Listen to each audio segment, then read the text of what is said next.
Howdy, I'm Jimmy, and I feel like making a second video today on a different concept, but it's something that always aligns with everything going on. It's this idea of the garden of consciousness.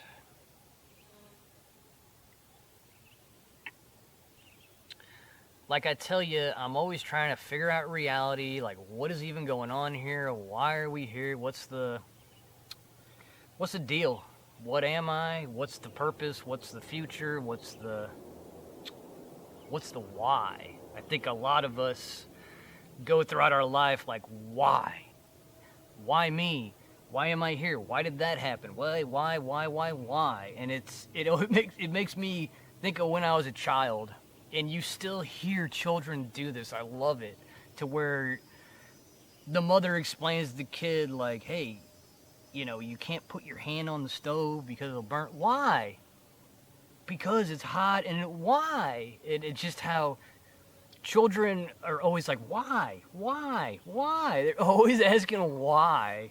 And it's because before you do anything, you need to understand why you're doing it.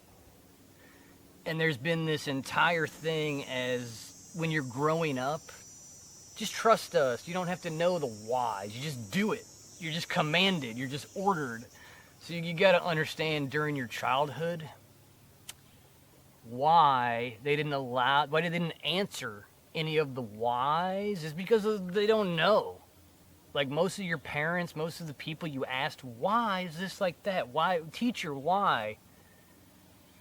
They just want to get a paycheck and move on. They just want to, hey, have their kid and have them be like them or whatever. They're not really contemplating why they're here in the first place, okay? But it's this, like, why? It's a constant thing in my mind. I don't think it'll ever go away. Because when you really focus on why you're here, it pushes you to discover a lot more than you would have if you just accepted, oh, I'm here to have a family and support the flag and, carry on the heritage of white people or the heritage of what the fuck ever. Like, you just gotta understand how pathetic people who are tied to material ideas are, and just they create scarcity when there is none. Just the way it is. So I want to talk about this concept of a garden of consciousness because as time goes on, I feel like I get a little closer to what's actually happening here. I get a little piece of the pie, piece of the puzzle that's like, oh man. And it's very simple why we're here and why we're doing what we're doing.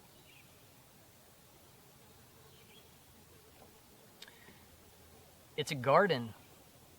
It's an open space for all of us to come and have a free-for-all.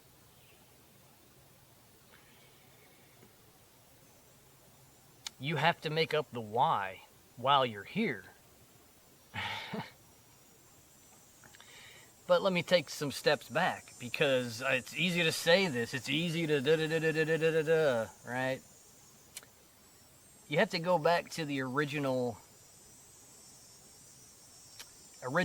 origins of everything. And, the Bible kind of helps with this, because you start to read Genesis and you start to read like, yeah, things had to be created in a specific order.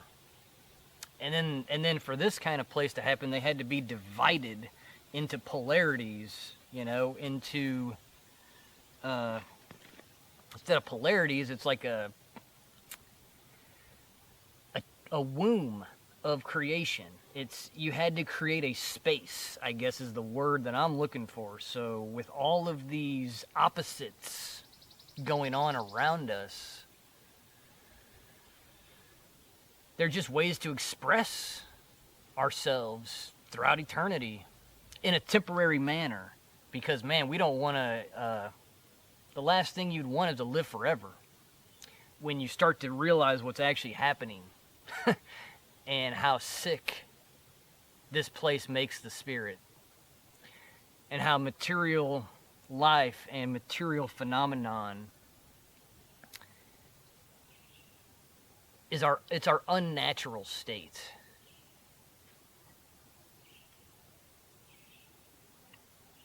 It's unnatural for us to have to do what we're doing here.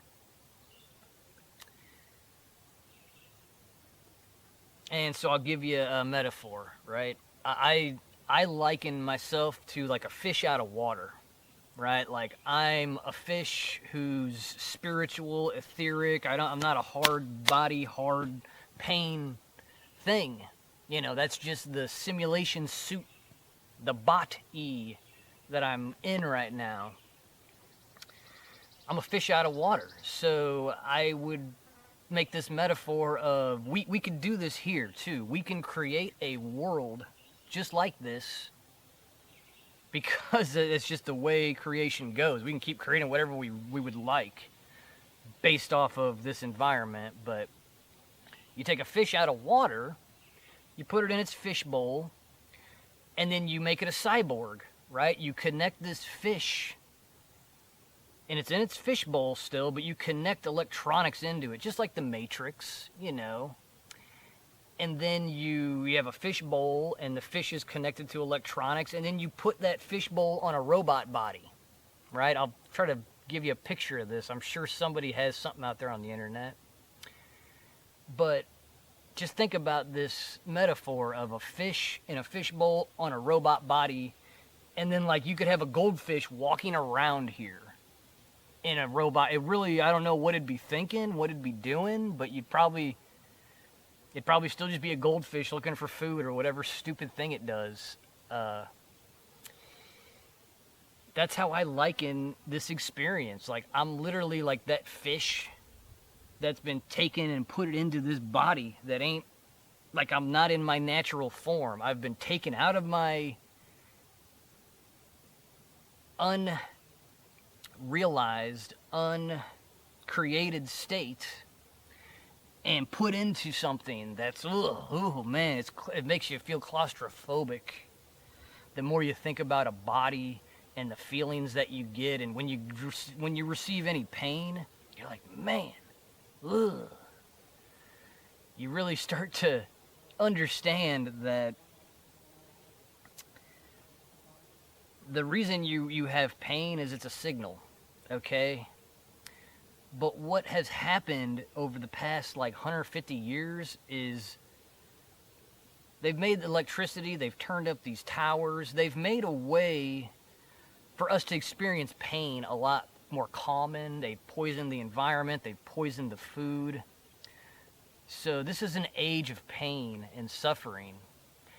And what that ends up doing is it drags the spirit out of people and sticks them in the material mindset because they feel it more and what's going on in your body when you have pain, something's wrong. I need to fix something. But if it's the smart meter on the end of your house pinging you while you're sleeping, if it's the Wi-Fi signal in your house pinging you while you're sleeping, you're not going to be aware of this.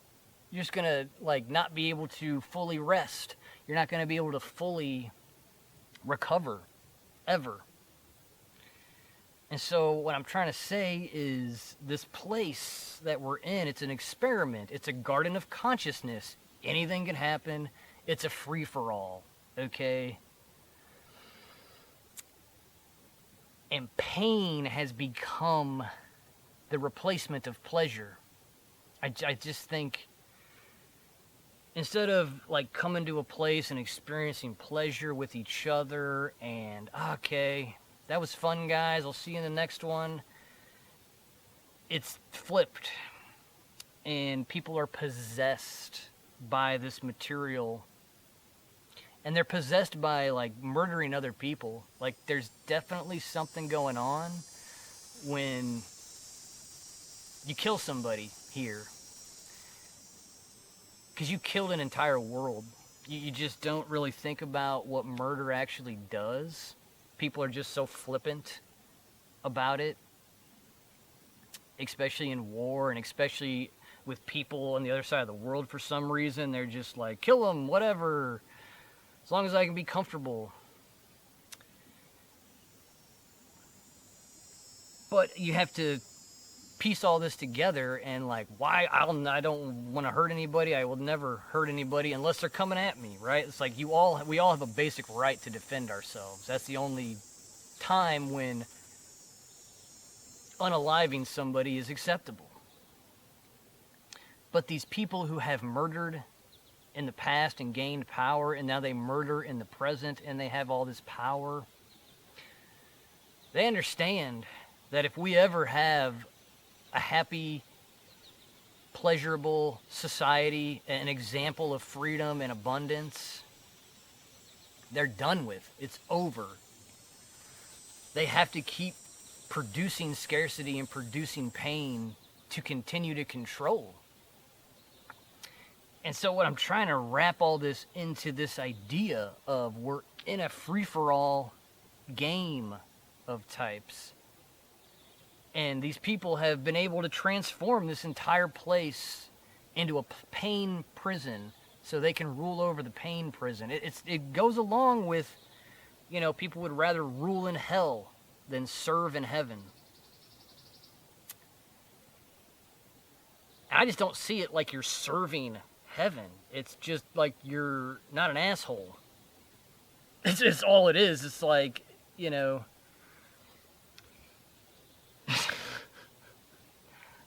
I don't really see heaven as this. And I guess this is another thought I've had about heaven, and it's heavy. It's a heavy concept to believe that, like, you were created by this God who's going to save you, and then you're just going to worship him for eternity. That's a real heavy thing to carry, a heavy heaven. I imagine the real reality is a bunch of independent, sovereign consciousnesses that have sort of linked their realms together in a peaceful manner. And we have a very peaceful situation outside of here where we all know each other. We're all just like, man, what a game this earth is. But we have this understanding of freedom and sovereignty above everything, right? And we just know, like, we're not going to allow our realms to be taken. And possibly we come to these realms to get better at freedom. Get better at understanding the other side. And so if you want to think about creation, who created this, I'd imagine it's a team of developers, just like any other video game. And it's just like any material thing that happens, you can become addicted and entranced by it, because that's just how consciousness works. We get fixated and we want to smoke our cigarettes constantly, you know, we want to keep drinking our Al Ghul, our booze, because of the feeling, and that's a demon, right? The demons are just repetitive things that you're doing based off of your feelings and material. So I'm trying to piece together, like, why we're here and why this even exists. And I think it is very simple. It's for the fun of it, and it's for the adventure and the experimentation, right? And I just love this idea of a garden of consciousness.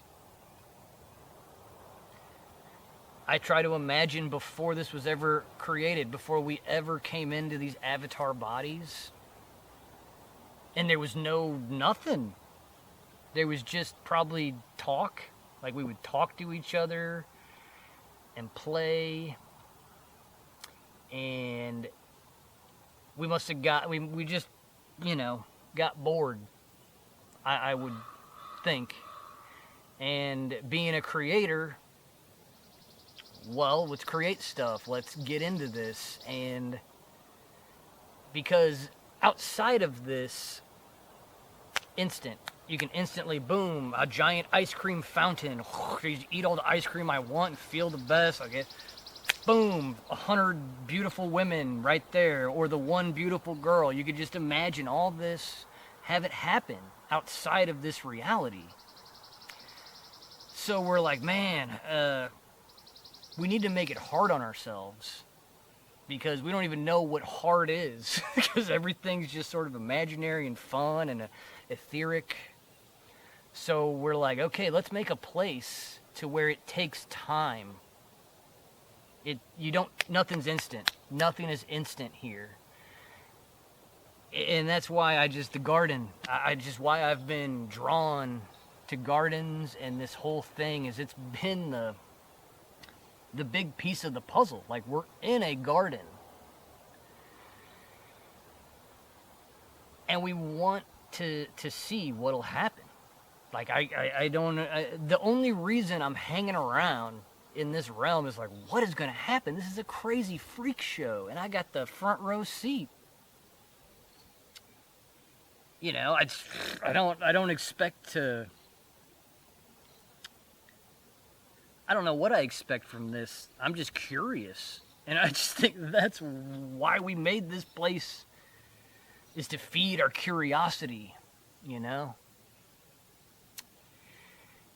and to not have things instant. And it's why we're so drawn to instant gratification in these computers, and because that's like our original nature, is to click pleasure, boom, create the world I want, you know. And this is the opposite of our original form. This is the prison planet, but it allows for these long stories and these, you know, it allows for a drama to happen. Whereas, you know, you're in the etheric realm and you're fighting over a girl or something, and it's like, oh, well, I'll just spawn my world with this girl. I'll spawn my world, and boom. There's not a real, like, who gets the girl or who gets the prize. It's just everybody can just kind of imagine whatever they want, do whatever they want. And so we wanted to make a place that was exciting and that we didn't know where it was going to go. And I would just imagine this is where it's gone. Prison bodies with pain. And we've kind of learned, like, if you think, you know, coffee is an addiction, you think cannabis, if you think cocaine, money is an addiction, if you know, eating the flesh. You talk about the biggest addiction a consciousness could ever have is having a flesh body and being obsessed with it, right? And obsessed with how it looks. Getting lost in your own machine of sorts. I just see my body as a machine. It's not actually me.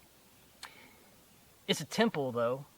I love that analogy for a body, because it's somewhere you need to hold your Holy Spirit and protect.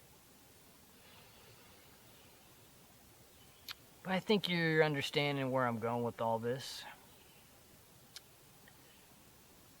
And I want to end it with the idea of masculine and feminine, and why it's... You could talk about masculine and feminine forever and not really realize, like, it's the core of everything here.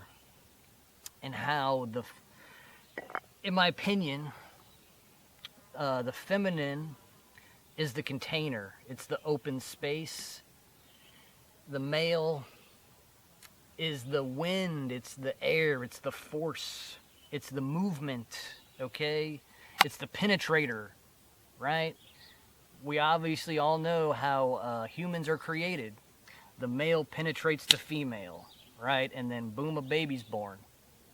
But take that concept to your consciousness, okay? Think of your, like everybody's consciousness is masculine. And this whole realm is a feminine place for your consciousness to come in and penetrate. And you're always like, ooh, what's that? And then the feminine has to produce it for you. You know, that's what I'm doing with all these plants all the time. Like, I'm penetrating the earth with my seed. Literally, when you're planting plants, it's all right there. And then in construction, there's a lot of male and female adapters in electricity. You have outlets, right, in the wall, and then you have male plugs. And the male and female stuff, it's everywhere, and it's why we get so excited, because it's that meeting of the two that makes this real. It's the meeting of your penetrating consciousness into an open space of energy, and it's just creating all the time. And it's almost like having a mind sex. Like we're all having mind sex here. You know, we've got our consciousness, and it's ooh, ooh, ooh. It's having its fun. It's having its games. And then you got to talk about the ancient Egyptians, and they had the whole idea of like the womb of Earth is a womb. Duh. It's where we're just coming to create. Tombs and wombs, all these words. And then womb backwards is almost mom. And wow. And I got to do a video on words, because man, the more you start to think about spelling and how you express a word, goes real deep. I'll give you a clue on what I've really been thinking about with words. L. Study E-L. See why is hell ends in E-L? Why are these elite, right? The elite that rule everybody, E-L. And then shell, we're in a shell body. And then you go to the God of the Bible, Elohim, it's just L. And how electricity, L. There's something about E-L. I don't know. There's something big in the L. The way they say it.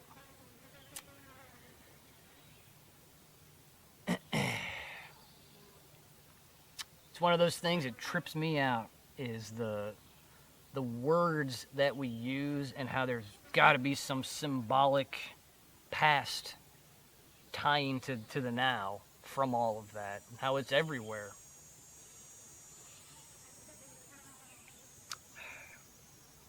But that's kind of my theory on reality at the moment, right? I'm open, it can always change, but I just think this Garden of Consciousness idea explains it the best. And just like in what is it, Pyramid Song by Radiohead, there was nothing to fear, there was nothing to doubt. It's your choice to feel those ways if you want. But I'm not.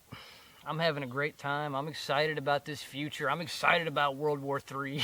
I want to see what the heck happens. I just feel like these people are really stupid, and they're doing a lot of stupid stuff. And yay, we all know you play stupid games, you win stupid prizes. So I'm ready to watch that drama unfold.